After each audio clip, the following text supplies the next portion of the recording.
sais que tu travailles au sein d'une entreprise, de la place. Mais moi, ce que je veux connaître d'abord, c'est qui est Mustapha. Tu préfères une version courte ou une version longue? Je préfère la version la plus pertinente. Donc j'ai passé la plupart de mon temps en France et j'ai toujours gardé cette connexion avec le Sénégal. Par exemple, de 5 ans à 7 ans, je suis revenu. Et de 15 ans à 17 ans et demi. Et c'est cette partie-là, peut-être qu'on va développer un petit peu. Dans mes rêves les plus fous, j'avais jamais pensé pouvoir intégrer Procter & Gamble. Ouais.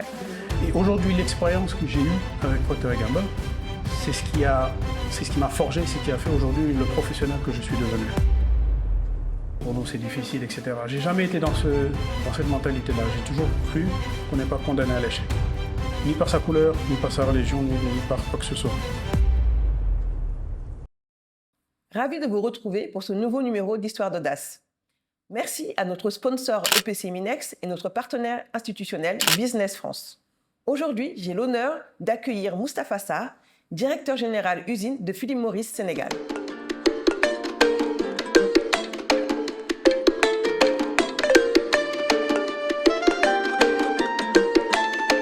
Bonjour Mustapha.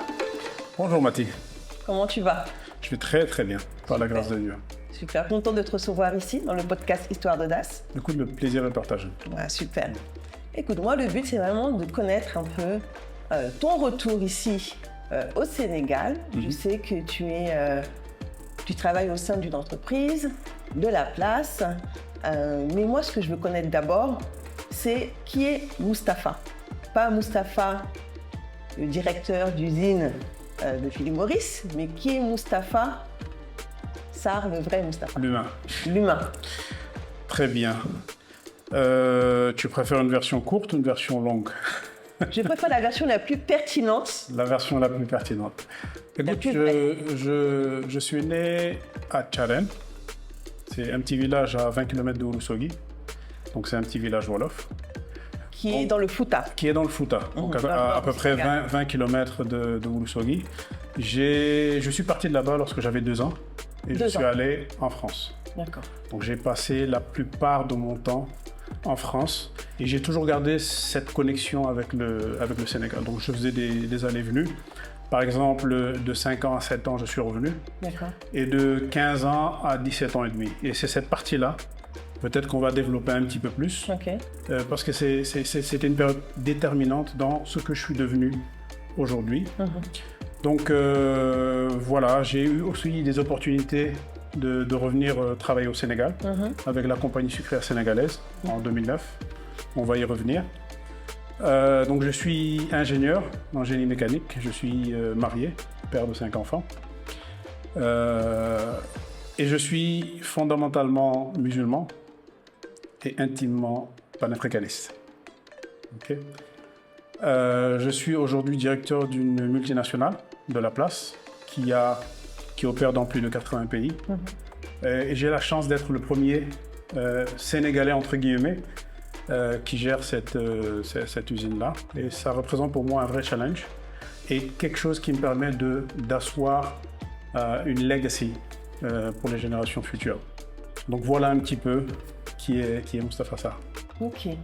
Donc ce que j'entends moi, c'est que j'entends un garçon du village, Oui. pas quelqu'un de Dakar, Non. qui a quitté le village très tôt, Oui. qui est parti en France. Donc Oui. c'était peut-être un contexte familial qui t'a fait aller en France. Exactement. Tu es revenu plusieurs fois pour des sessions un peu plus ou moins courtes. Oui. Toi, quand tu allais en France, tu y étais donc pour le contexte familial, comment ça se passait? Tu as fait tes études là-bas, est-ce que tu étais quelqu'un de turbulence qui faisait que tu revenais? Enfin, tu vois, c'est facile, hein, le raccourci est facile, mais je me dis, entre 15 ans et 17 ans, tu reviens, c'est parce qu'à l'époque, à cet âge-là, c'est qu'on en a marre, et on se dit, on va un peu le secouer. C'était quoi ce contexte d'aller-retour? Non, le contexte, petit, hein. le contexte il est très clair. C'est-à-dire qu'à l'époque, moi j'ai grandi à Strasbourg, dans un quartier qui s'appelle le Cronenbourg, précisément au 25 rue Kepler. Et je fais partie de cette génération du Club Dorothée. Okay. Pour moi, je trouve que c'est la meilleure génération. Je trouve aussi. Et à l'époque, dans le quartier, la situation commençait à devenir extrêmement compliquée avec l'influence de la drogue, des armes, etc. Donc c'était extrêmement compliqué d'élever et de grandir dans un environnement qui n'était pas designé en fait pour vraiment réussir. Donc à cette époque-là, mon père, et je salue son courage et son leadership, parce que je pense que c'était la meilleure décision qu'il a pu prendre pour moi, c'est de venir faire un stage au Sénégal. Il faut savoir qu'à cette époque-là, je parlais pratiquement pas le Wolof. Okay? J'aime aussi à préciser que mon père est un imam. Okay? Donc je suis de la même famille que Moustapha Gueye, Ousmane Sarr, etc. Donc c'est des figures religieuses importantes de la place. Donc j'ai évolué vraiment dans ce contexte-là.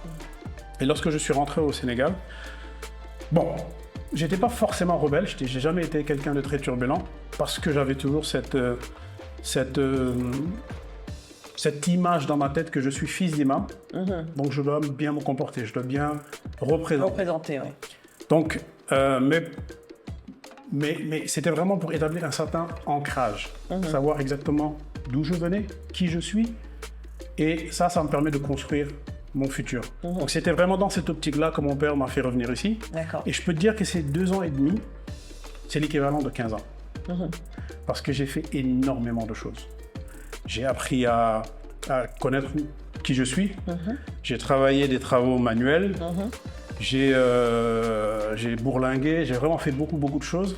Et c'est ça qui m'a permis de savoir que finalement, j'étais chanceux quand même d'être en France. Parce que le premier jour d'école, on est 70 en salle de classe, 3 personnes par table-banc. Tout de suite, ça te permet de mettre en perspective que finalement... C'était pas si mal que ça. C'était pas si mal que ça, ok. Donc, c'était un petit peu ça le contexte dans lequel j'ai évolué de 95 à 97. En 97, il y a eu cette fameuse grève qui a failli tourner à l'année blanche. Et je me souviens toujours de cette lettre que j'avais écrite à mon père pour lui dire, écoute, voilà la situation, voilà où on en est. Si tu veux détruire mes études, laisse-moi ici. Et dans des discussions qu'on a eues par la suite, il m'a toujours révélé que c'est cette lettre-là qui a vraiment montré que je savais exactement ce que je voulais. D'accord. Et c'est à ce moment-là qu'il a pris la décision de dire, OK, je pense qu'il il a atteint une certaine maturité pour pouvoir le faire revenir. Et donc, naturellement, je suis revenu à Strasbourg. C'était doublement bénéfique parce que, comme je t'ai dit, j'ai évolué dans un contexte religieux. Et le fait d'apprendre le fiqh, évoluer à côté de mon père, c'est ça qui a vraiment accéléré mon apprentissage du Wolof. Mais quand je te dis du Wolof, c'est vraiment un Wolof académique. Il y a des fois quand je fais des discours, que ce soit à l'usine ou en tout cas devant une assemblée, les gens sont souvent surpris par mon niveau de Wolof. Et j'aime bien avoir cette double casquette. Parce que je peux très bien aujourd'hui élever le niveau, parler à certaines autorités, comme je peux Bien sûr. me rabaisser pour vraiment parler aux mécaniciens du coin, etc., aller boire le thé avec eux. Et j'ai vraiment... Ce parcours-là m'a vraiment aidé à être humble dans toutes les choses de la vie, quoi. Et ce retour-là, quand tu l'as fait, donc tu l'as fait à Dakar ou Ouais, on a commencé d'abord à Dakar, au Collège Sacré-Cœur. Ensuite, je suis allé à Mboro. D'accord. Ok. Et c'est vraiment à Mboro que je me suis sénégalisé. Ouais. Ok. Et cette période-là a été extrêmement déterminante pour moi parce que ça a conditionné tout le reste. Ok. Une fois que je suis retourné en France, donc j'ai continué mon adolescence, j'ai fait du basket. D'ailleurs, j'ai fait du basket à haut niveau. Je jouais pour la ville de Strasbourg à un moment donné, jusqu'à ce que, bien entendu, j'ai un souci avec mon genou. Mais tout de suite, j'avais su très tôt que je voulais pas rester en France. D'accord. Okay. Il fallait que je revienne en Afrique. Comment? C'était à moi de déterminer le comment. Donc, je t'ai dit que j'étais ingénieur génie mécanique. Ouais. J'ai d'abord commencé par le génie électrique et génie informatique industriel. Mais après moult de discussions, j'ai complètement viré du génie électrique à génie mécanique en me disant que on doit vraiment développer le tissu industriel au niveau du Sénégal. Et c'est ça qui a vraiment drivé ce switch-là de l'électrique vers la mécanique. Et ensuite, j'ai continué mon chemin bon an, mal an. Donc, dans ce que j'entends, c'est que toi, en fait, lorsque tu as quitté le Sénégal, donc à un moment de la grève, là, où c'était assez compliqué, Oui. pour venir en France, tu savais déjà, donc à 17 ans, 18 ans, que tu allais retourner au Sénégal. Oui. Donc, à partir de ce moment-là, toutes tes décisions ont été, en fait, conditionnées par rapport à l'objectif que tu avais, c'était de retourner. Oui. À l'époque, retourner au Sénégal, pour quelqu'un qui a fait ingénieur comme toi, c'était pas quelque chose de facile. C'est-à-dire que c'est pas là-bas que tu te dis pas, je vais faire ma carrière d'ingénieur au Sénégal. Non, c'était pas le cheminement intellectuel que j'avais. Ouais. Je m'étais dit que je vais prendre une voie qui va me permettre de m'asseoir au niveau du Sénégal. Par contre, je vais devoir construire une carrière, une expérience à l'international. D'accord. Okay. Et donc, c'était à la suite de cette carrière internationale que je viens apporter ma contribution au niveau du Sénégal. Donc, c'était ce cheminement-là. Ouais. Force est de constater que je finis mes études, donc je commence à travailler dans une société qui s'appelle Steelcase, donc qui était à l'époque très avancée dans ce qu'on appelle le lean manufacturing. Donc, je développe certaines compétences là-bas et j'ai eu l'opportunité justement de venir travailler au Sénégal. Ok. J'ai pas beaucoup réfléchi, on va dire, parce que l'opportunité était très très belle. Ouais. Ma femme venait d'arriver en France à l'époque, donc on en a discuté parce que c'est toujours important de s'accorder sur les grandes décisions de la vie. Donc je suis allé en éclaireur, on est allé, je suis rentré je crois en janvier et elle m'a rejoint par la suite. Mais c'était une expérience vraiment unique et enrichissante. C'était en quelle année ça? Une région, c'était en 2009. D'accord. C'était en 2009, donc je suis resté jusqu'à décembre 2009. Ok. Donc, moi, quand je prends mes décisions, je suis quelqu'un d'assez pragmatique. J'analyse beaucoup, peut-être trop, certaines fois, les choses, mais je ne l'impose pas aux autres, je le fais pour moi. Et l'idée, c'était vraiment d'impacter positivement l'essor du Sénégal. Donc, on devait produire, à l'époque, on produisait aux alentours de 80 000 tonnes de sucre par an. Et l'idée, c'était d'augmenter la capacité à 150 000. Donc, dans le cadre de ce projet KT 150, ils ont recruté beaucoup de gens.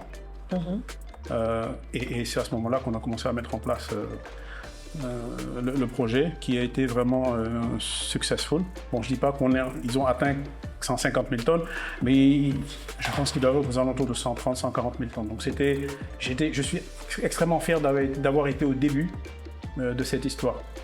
Ensuite, je suis rentré en France. Il y a une chose qui est très... sur laquelle je crois foncièrement. Dieu, il faut laisser Dieu t'accompagner dans ton choix de vie.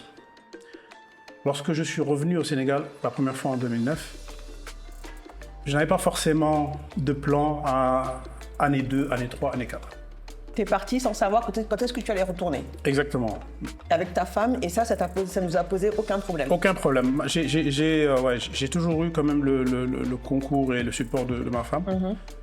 Qui m'a toujours accompagné. Et ça, c'est quelque chose qui aide, fondamentalement, lorsqu'on prend des décisions de cette nature-là. Parce que dans ce que tu m'as dit, c'est qu'elle est d'origine du Sénégal, donc elle a quitté le Sénégal pour aller en France, et quelques temps après, elle retourne au Sénégal. Exactement. Alors que normalement, tu es censé te dire, on va utiliser un langage familier, tu es censé glow up, entre guillemets, quand tu passes du Sénégal vers la France. Et là, tu lui dis, tiens, on retourne au Sénégal et pas forcément à Dakar. Non, c'était à Richard Toll.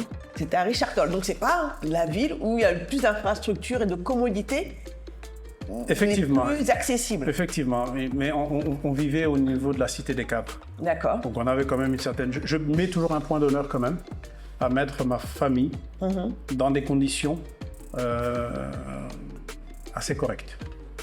Et tu réfléchis pas beaucoup quand même, parce que tu es au Sénégal, tu prends ta famille, tu es en France, tu prends ta famille, tu les ramènes au Sénégal, tu les prends, tu les ramènes en France. Non, il y a quand même quelques épisodes un peu avant cela. Donc je retourne en France Et c'est pour ça que je dis que Dieu entre dans l'équation, il faut toujours faire confiance à Dieu. J'ai eu l'opportunité d'intégrer une société qui s'appelle Procter & Gamble. Oui. Procter & Gamble, c'est une excellente école qui forme des leaders, qui forme des... Et ils évoluent dans le cadre de ce qu'on appelle le FMCG. Dans mes rêves les plus fous, j'avais jamais pensé pouvoir intégrer Procter & Gamble. Ouais. OK?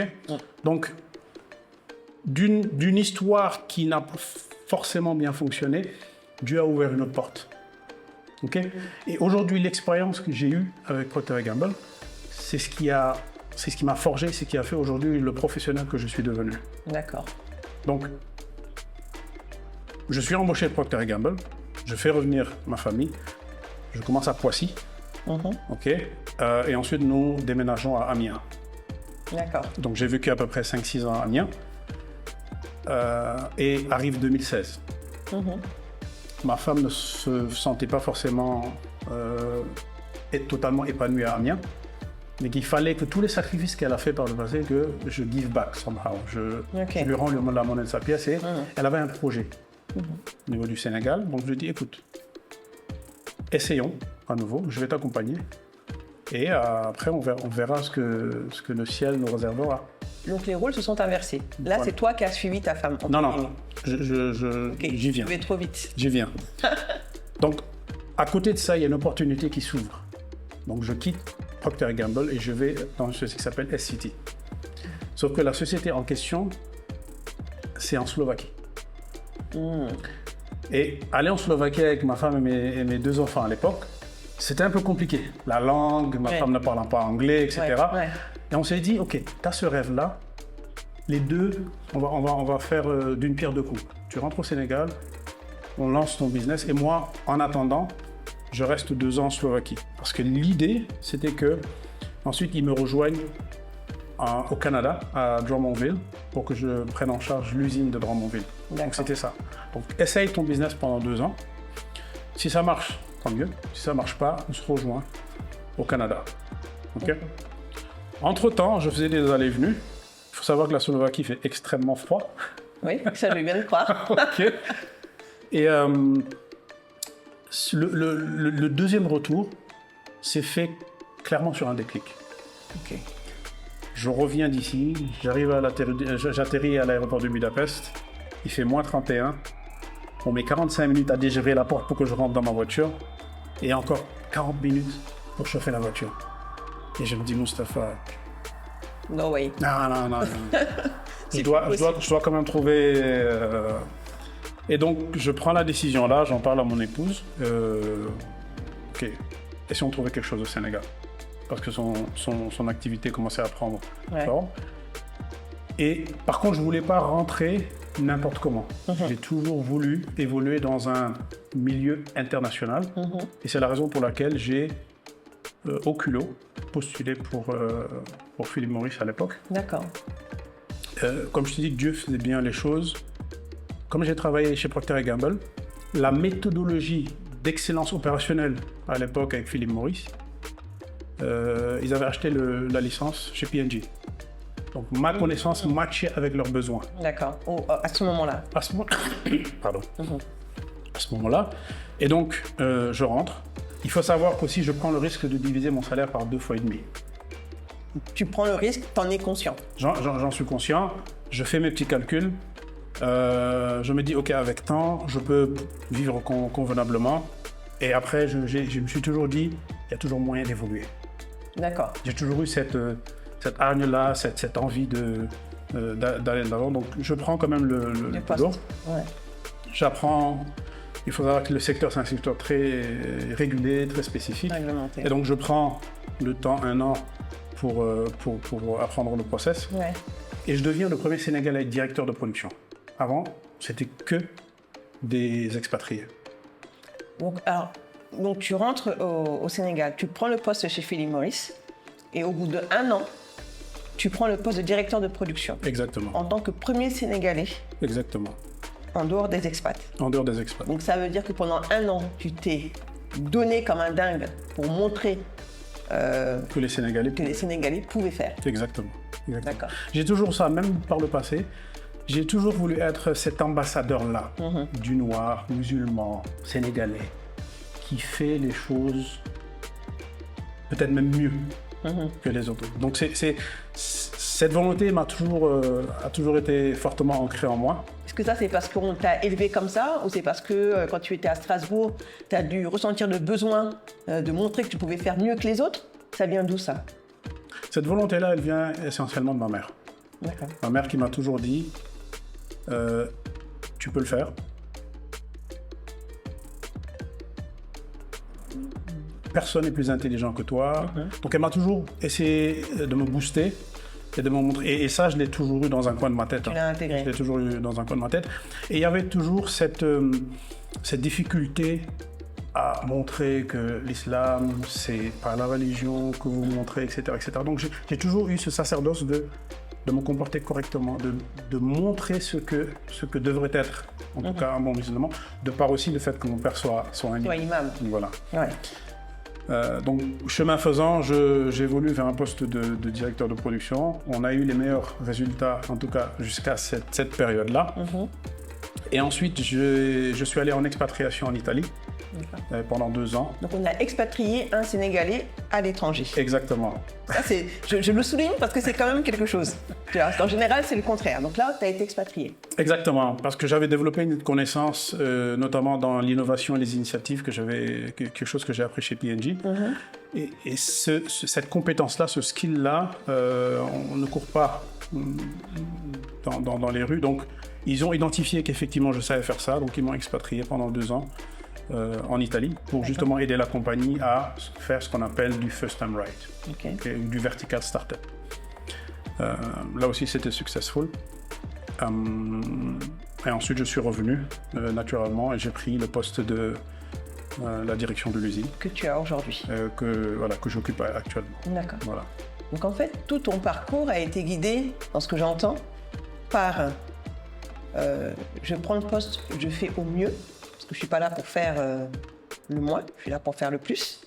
Moi, c'est quand je t'entends parler, hein, tu me dis si vraiment je t'ai pas assez profilé. Le côté imam, c'est quelque chose qui te guide, parce que clairement, tu n'es pas là à programmer, tu laisses les choses se faire, et ça ne te stresse pas. Non. Parce qu'on est beaucoup, on pourrait dire qu'avec tes postes que tu as, le genre de poste que tu pourrais aimer programmer, tu vois, aimer cadrer les choses, être sûr que ça rentre dans les stratégies que tu as mises en place. Mais quand il s'agit de ta vie, tu laisses beaucoup faire... Je laisse beaucoup de Dieu faire. Piloter la chose. Ouais. Je suis à l'origine de ce que je veux, mais je mets quand même Dieu dans l'équation parce que je sais qu'il a un plan. D'accord. Je crois fondamentalement que si tu fais du bien, Dieu ne peut pas te donner quelque chose en mal. Donc c'est ce que je m'efforce de faire tous les jours avec tout le monde. J'ai toujours, encore une fois, été guidé par le fait de donner le meilleur de moi-même pour être une référence, en quelque sorte. Que ce soit au quartier, que ce soit à l'école, que ce soit au niveau du travail. Pour toujours me démontrer qu'on sait faire et peut-être qu'on sait même mieux faire. Et il y a 3 choses qui me guident.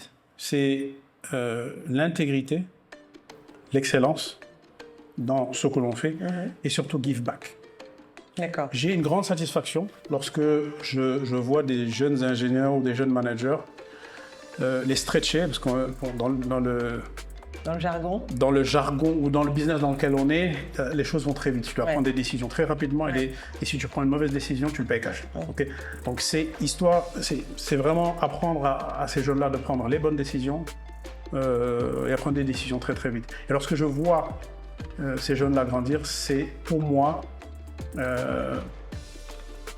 une satisfaction que je n'arrive même pas à mesurer. Ça, c'est un aspect, le côté professionnel.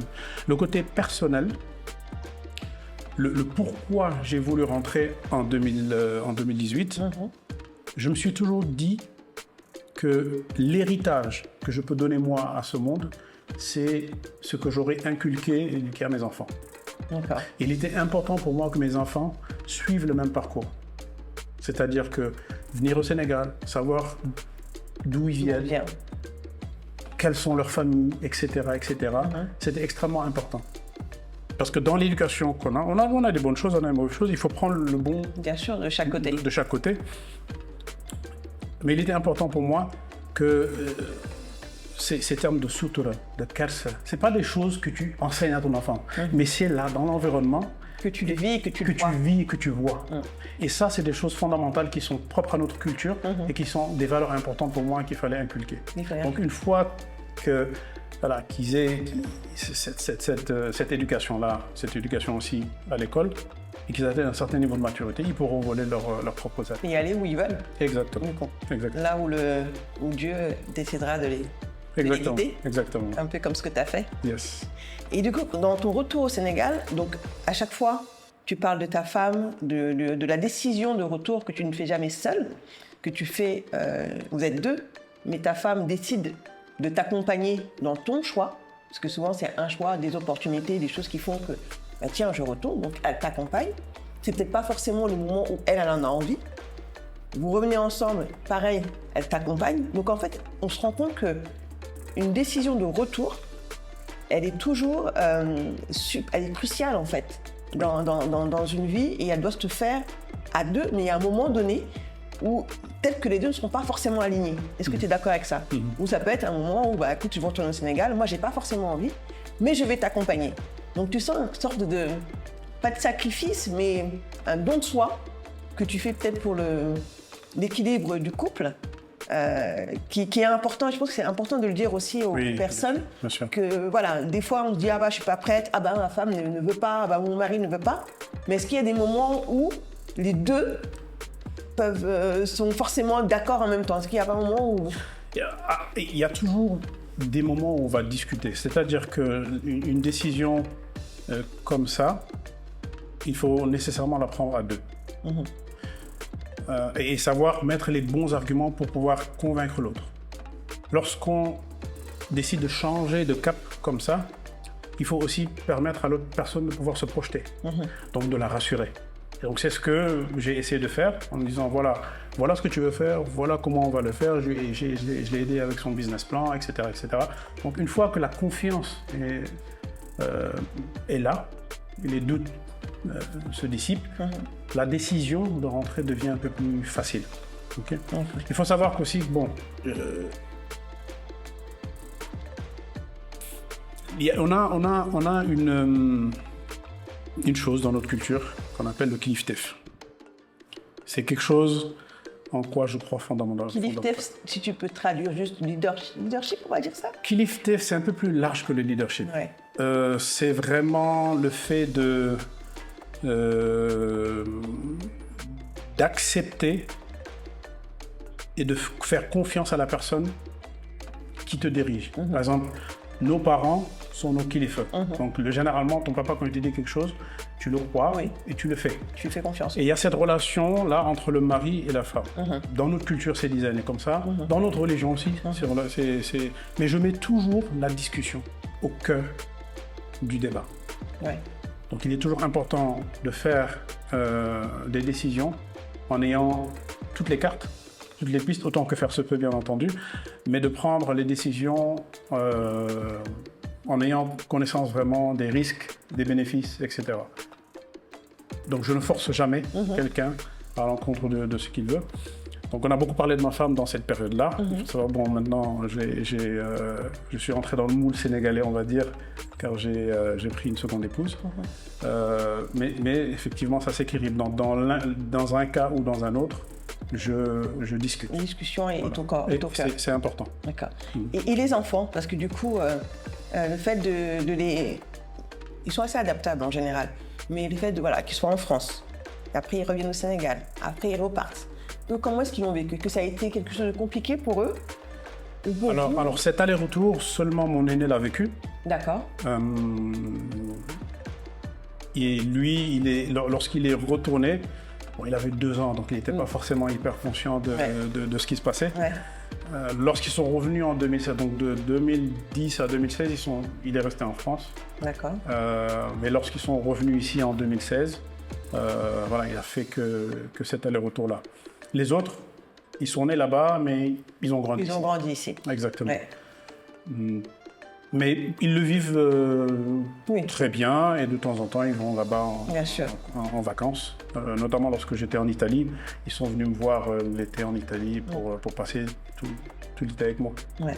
En termes d'éducation, du coup, vous êtes alignés entre les valeurs que tu veux inculquer à tes enfants. Ah, très aligné. Ouais. C'est important. Ouais. C'est très important. Ouais. Et tu vois, ici au Sénégal, tu peux élever tes enfants comme tu le souhaites Exactement. et leur permettre. Et ça, c'est très important. Ouais. Parce que c'est un des éléments qui m'a poussé aussi à revenir ici au Sénégal. Ouais. Le fait qu'en France, tu ne peux plus éduquer tes enfants. Le fait même maintenant qu'il y a une loi qui dit que crier sur son enfant, c'est une violence psychologique, c'est aux antipodes, nous, de notre culture sénégalaise. Parce que dans la culture sénégalaise, l'éducation, on a le même mot entre l'éducation et la cravache. Ça s'appelle le yar. Yar, ça veut dire éducation, et yar pour... Donc, si on a mis le même mot pour désigner deux choses différentes, c'est qu'il y a une fille qui est... C'est pas par hasard. Comme je t'ai dit tout à l'heure, normalement, je devais retourner au Canada. Et la réflexion derrière, c'était, mais si je vais au Canada, est-ce que ce que je suis en train d'essayer de fuir en France, en Europe, est-ce que je ne vais pas le retrouver là-bas?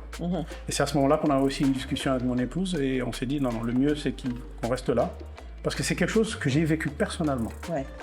Je suis rentré au moment de l'adolescence. C'était une période, on va dire, toujours un peu compliquée lorsqu'on est adolescent. Turbulente. Et je sais que ça m'a forgé. Ouais. Et j'ai envie de donner à mes enfants cette chance-là.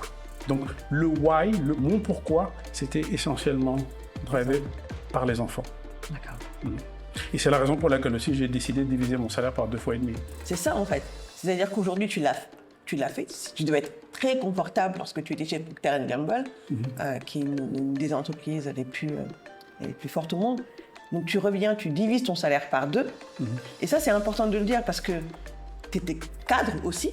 Pareil. Cadre supérieur. Cadre supérieur, tu as divisé ton salaire par 2, ce qui est un impact énorme parce que tu as beaucoup de personnes qui veulent revenir, mais garder le même salaire qu'ils avaient quitté. Il faut savoir une chose, lorsqu'on décide de revenir au Sénégal ou en Afrique en général, c'est un investissement qu'on fait. C'est un investissement et l'investissement, c'est quelque chose qu'on ne récolte pas du jour au lendemain. Okay? Il faut avoir une vision un peu plus long-termiste que short-termiste. Si on se met dans l'idée d'avoir le même confort qu'à Paris, à Toulouse, etc., c'est pas la peine. D'un point de vue financier, j'entends. Il faut savoir faire des sacrifices pour une raison beaucoup plus grande. Et la raison beaucoup plus grande pour moi à l'époque, c'était les enfants. Okay? Et aussi pouvoir aider mon épouse dans son business. Ton épouse, du coup, elle est rentrée dans l'entrepreneuriat. Oui. Toi, qui es un salarié, un vrai salarié, tu fais ta carrière en entreprise. Ta femme qui est dans l'entrepreneuriat, c'est quand même un challenge. Parce que tu rentres au Sénégal dans l'entrepreneuriat, il faut avoir les reins solides. Oui, mais étant donné que moi je travaille, je suis quelque part un parachute. Et le chemin inverse aurait été un peu plus compliqué. Parce que je me dis toujours que je prends des risques, mais des risques calculés quand même. Je ne vais pas me tirer une balle dans le pied. Tu as des enfants. Donc, exactement, j'ai des enfants et comme tu sais, au Sénégal, on a une famille planétaire. Exactement. Donc on aide non seulement les parents, mais on aide un petit peu tout le monde. Et donc, bien entendu, il faut prendre des risques, mais des risques relativement calculés pour ne pas mettre en danger aussi sa famille. Donc oui, elle est rentrée dans le monde de l'entrepreneuriat, mais ça a toujours été quelque chose, cette fibre entrepreneuriale a toujours été en elle. Parce que même lorsqu'elle était en France, elle faisait du 3x8, etc. Mais elle avait toujours des opportunités d'envoyer des conteneurs, de faire des activités annexes à son emploi primaire. Et lorsque revenir ici, entrer dans l'entrepreneuriat, c'était comme une évidence. Et tu vois, c'est bien ce que tu dis parce que je crois que c'est important. Parce qu'on est un couple, quand on revient dans un pays, t'en as un qui est forcément peut-être un peu plus entrepreneurial que l'autre. Le Sénégal, c'est pas facile. Financièrement, c'est quand même... Les premières années d'entrepreneuriat ne sont pas faciles du tout, le contexte n'est pas le même, l'argent ne circule pas autant qu'on pourrait le croire. Et avoir un backup quand on commence l'entrepreneuriat, c'est vraiment bien. Ah oui. C'est vraiment bien parce que les premières années, enfin en tout cas la première année, c'est pas l'année du chiffre d'affaires à des milliards.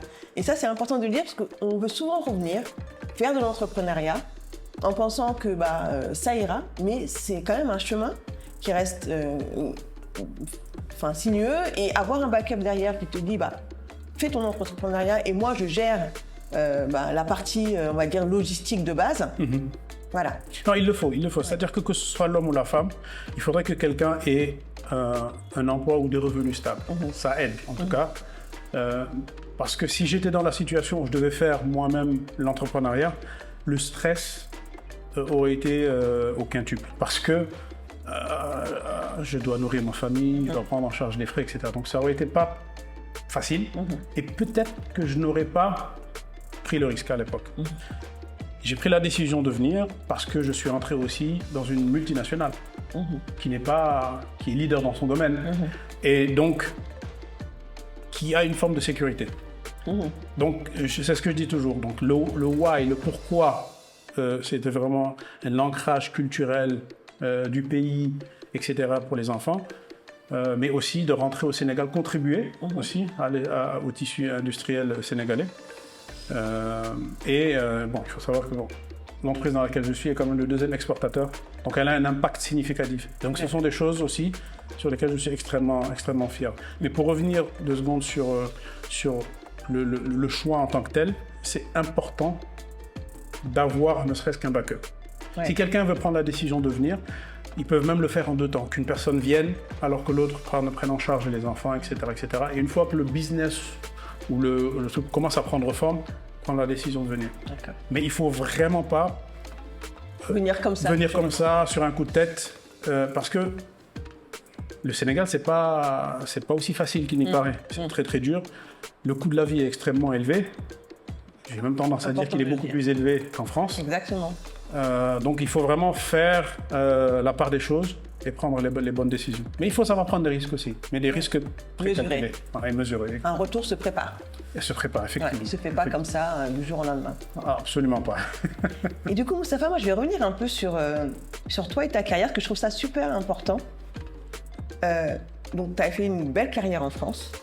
On pourrait dire que noir, musulman, affirmé, pas caché, sénégalais, africain, qui prend un poste chez Procter & Gamble, qui est un poste quand même à responsabilité.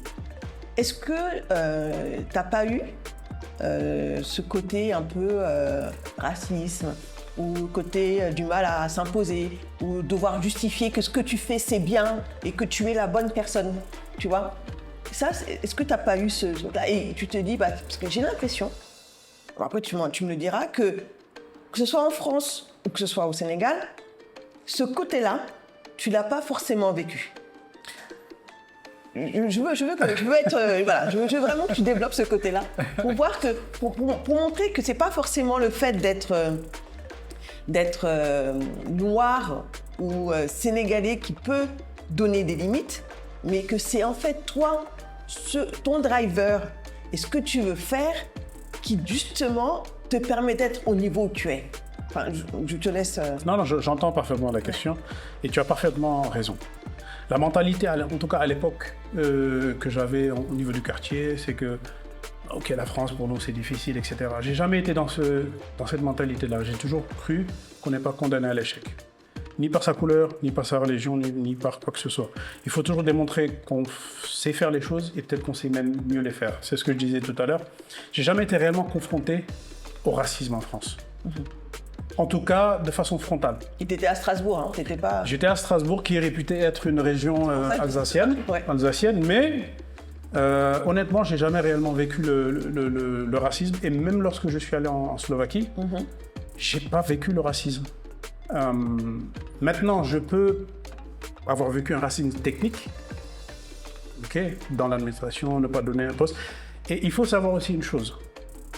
Ce qui m'a souvent drivé, c'est de travailler pour des multinationales. Procter & Gamble, SCT, Philip Morris. Parce que on ne voit pas réellement la couleur de peau, on voit plus l'humain. On va plus regarder les compétences de la personne. Est-ce que la personne peut apporter au niveau du... Le chiffre d'affaires, qu'est-ce que tu vas apporter à la fin de la journée? C'est vraiment what can you do? C'est vraiment pas cette personne-là. J'étais en Italie, j'étais en train d'apprendre à plusieurs organisations comment on faisait quelque chose. Donc ça, tu ne peux pas le faire dans toutes les entreprises. Donc c'est une chance aussi de faire partie d'une organisation comme ça qui permet de donner la chance aux gens. Je ne dis pas que le racisme n'existe pas. Je dis juste qu'il faut faire abstraction de tout ça, faire du mieux qu'on peut et encore une fois, laisser Dieu guider les choses. Est-ce que le mindset, du coup, n'a pas un gros pouvoir?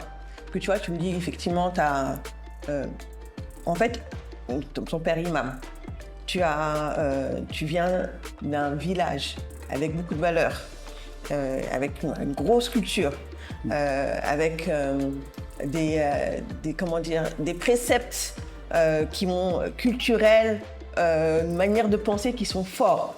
Donc tout ça, ça forge une personne. Tu as fait des allers-retours, tu es allé à Strasbourg, tu as connu un peu le quartier, tu as vu un peu comment les gens se comportaient. Tu n'es pas rentré dans le mood.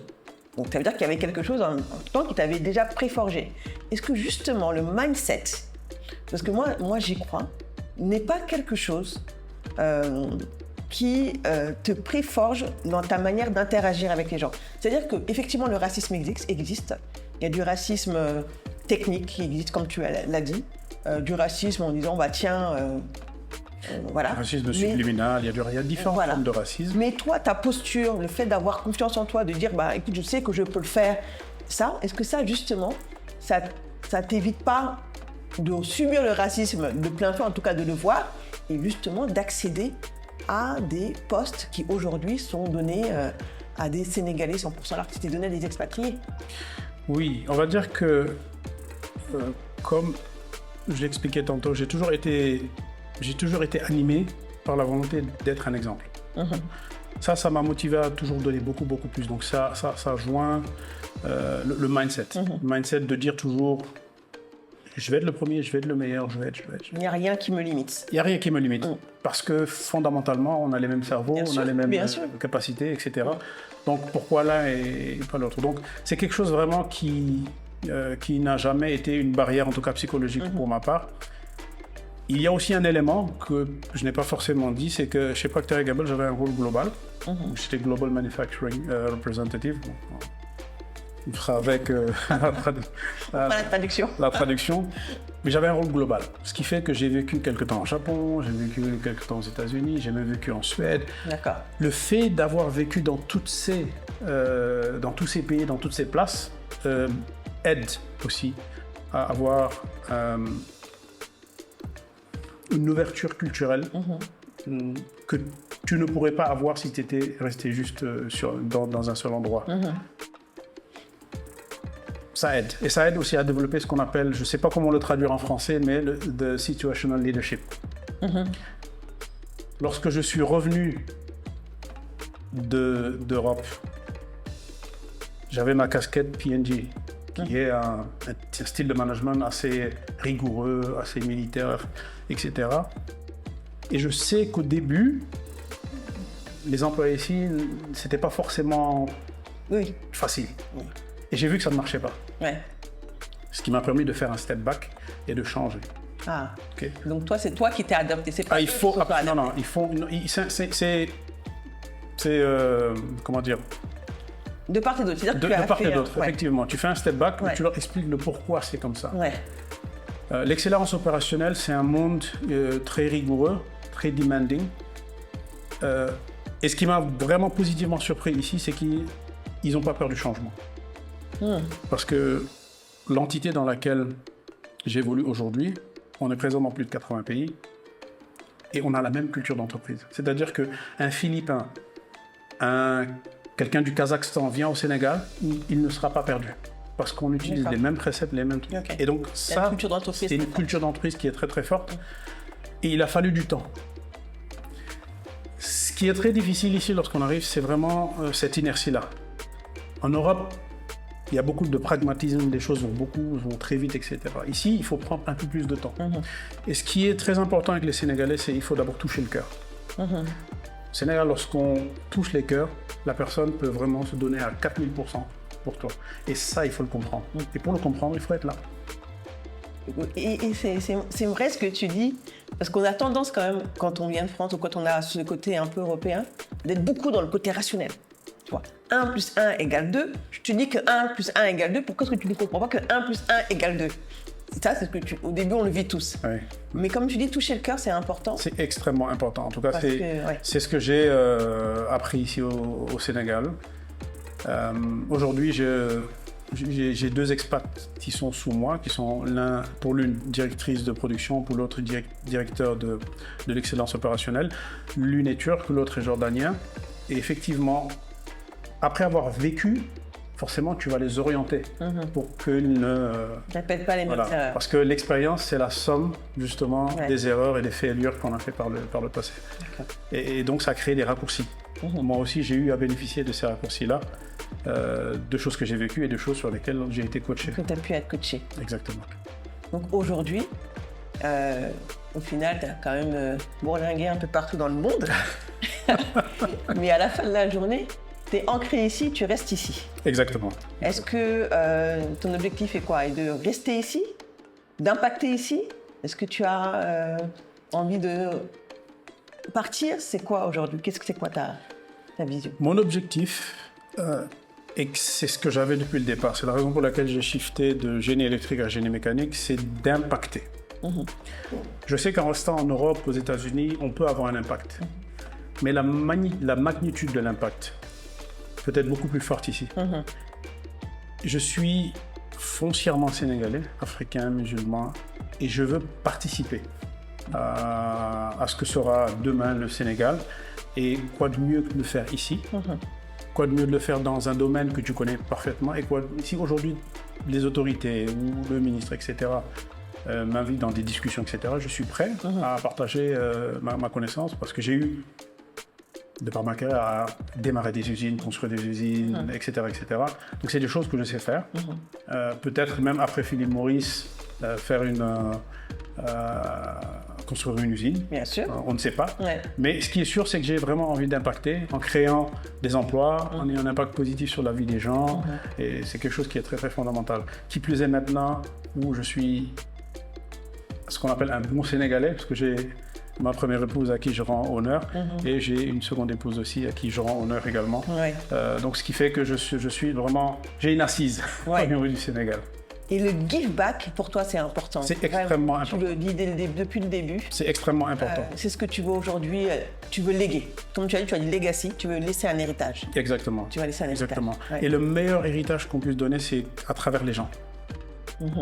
Parce que quand tu le fais à travers les gens, tu ne peux que le démultiplier. Ouais. Parce que la connaissance ne se perd pas, elle se fructifie. Et le fait de voir des jeunes leaders grandir dans l'excellence, et se dire que ces gens peuvent le faire sans moi, pour moi, c'est ça la vraie richesse, c'est ça la vraie réussite.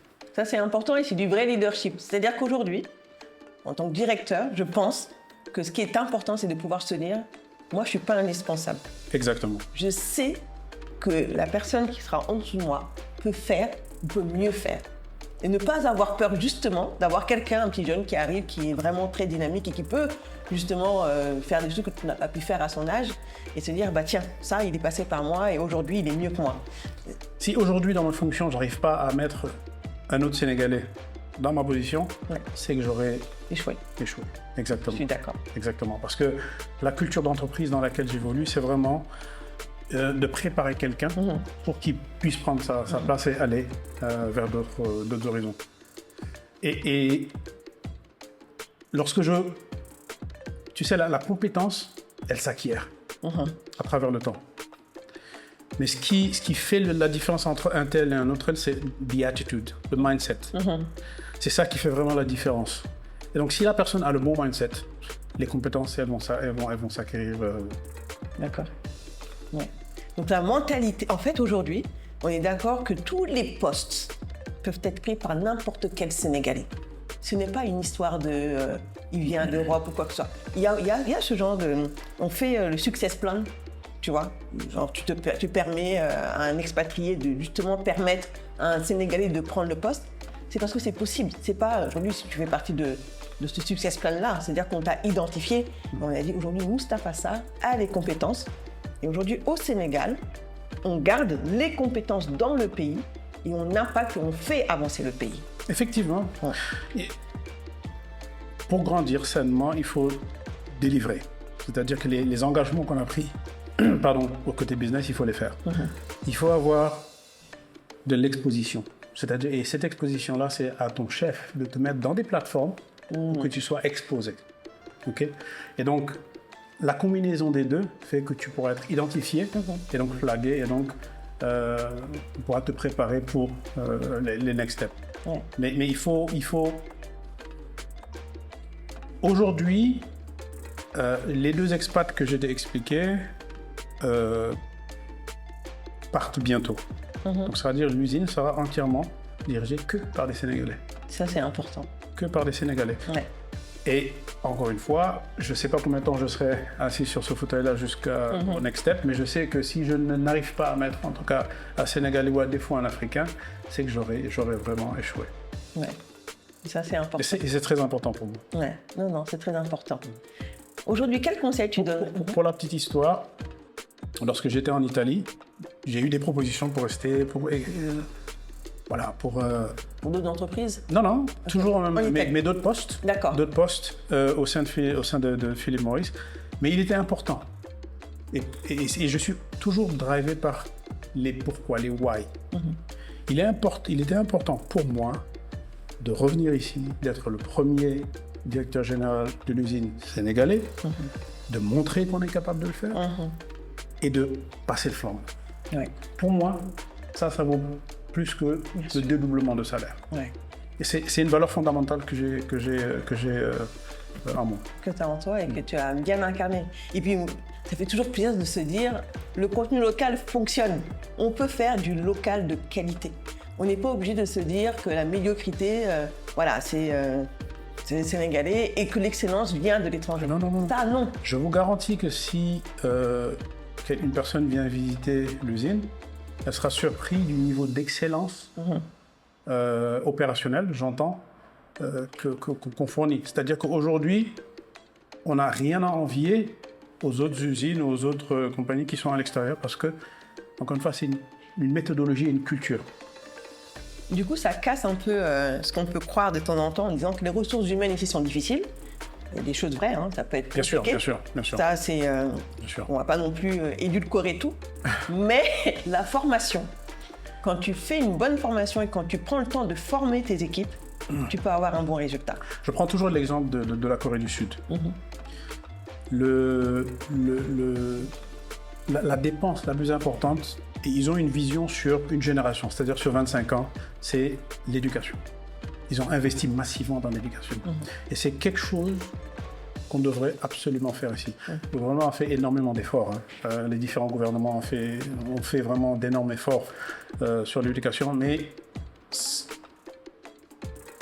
il y a encore des choses. On peut mettre du budget encore. Pourquoi? Parce que je donne l'exemple toujours de la formation professionnelle. Tout ce qui est plomberie, boucherie, boulangerie, etc. C'est des choses sur lesquelles on devrait avoir de la formation professionnelle, diplômante et qualifiante. Okay?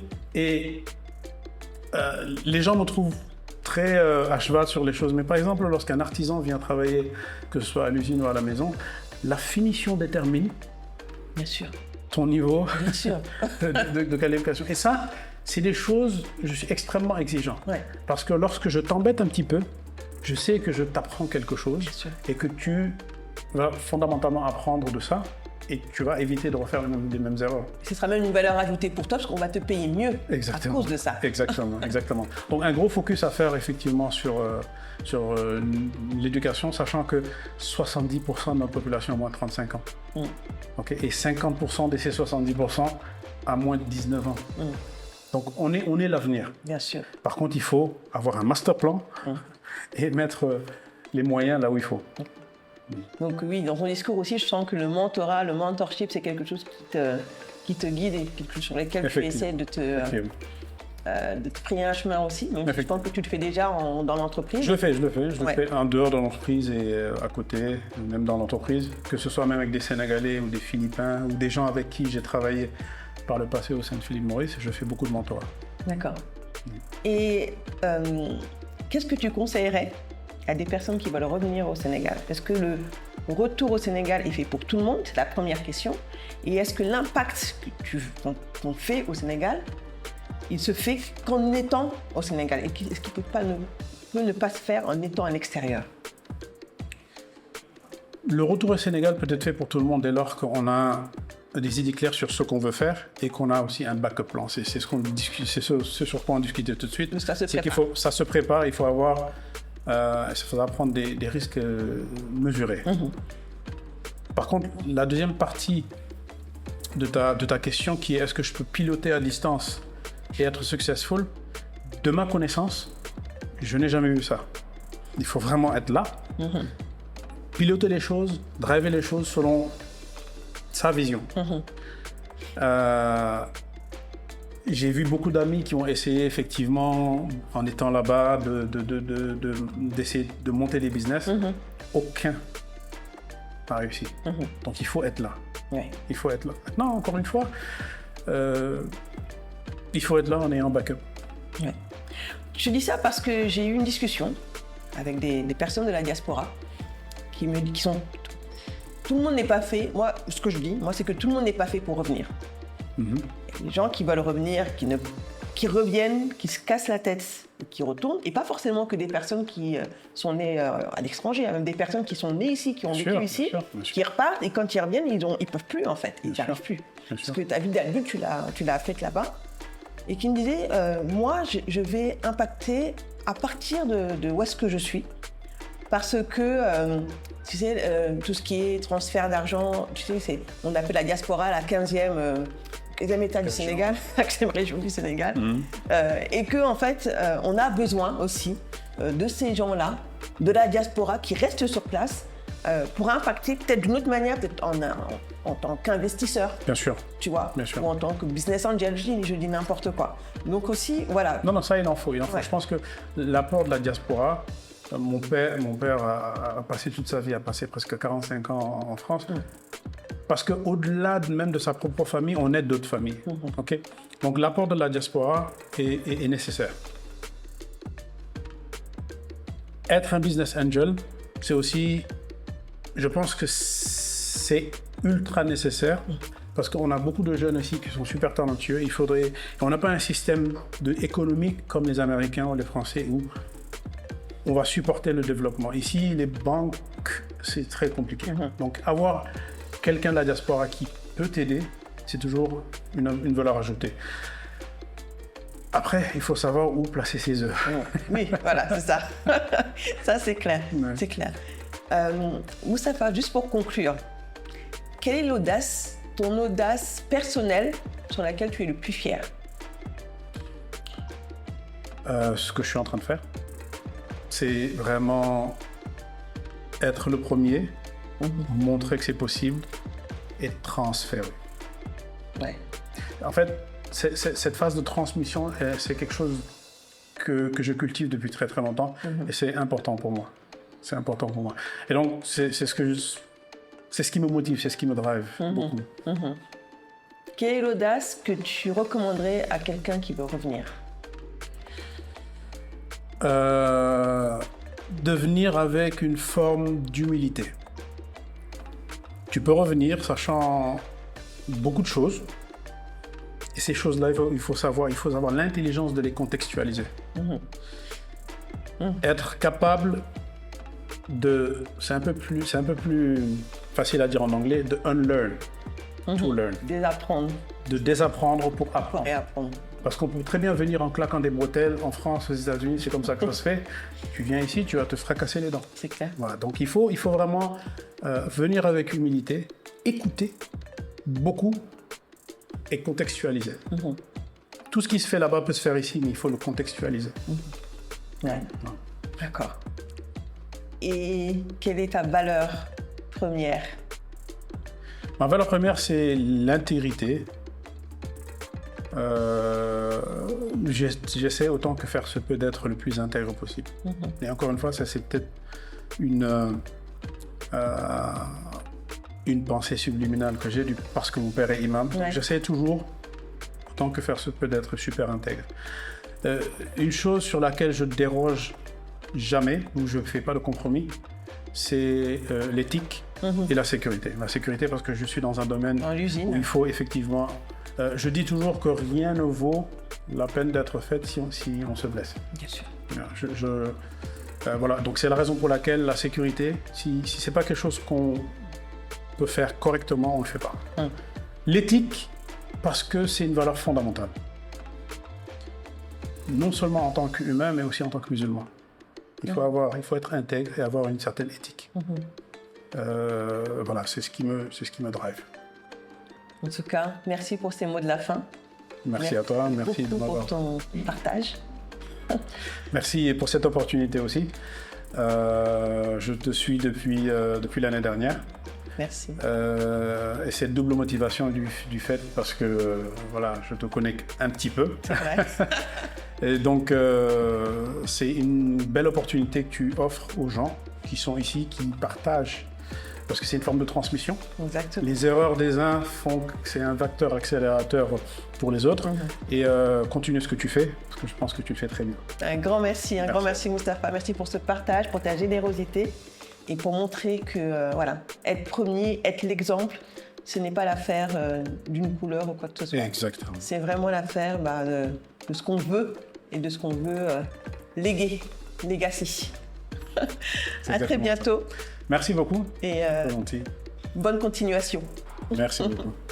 C'était votre podcast Histoire d'audace avec Moustapha Sarr qui nous a partagé de manière intime et très généreuse son parcours du retour au Sénégal, les valeurs et ce qu'il veut laisser en héritage. Un grand merci pour votre support et comme je vous le dis, ce podcast continuera grâce à votre soutien, vos commentaires et en vous abonnant. À très bientôt et merci encore.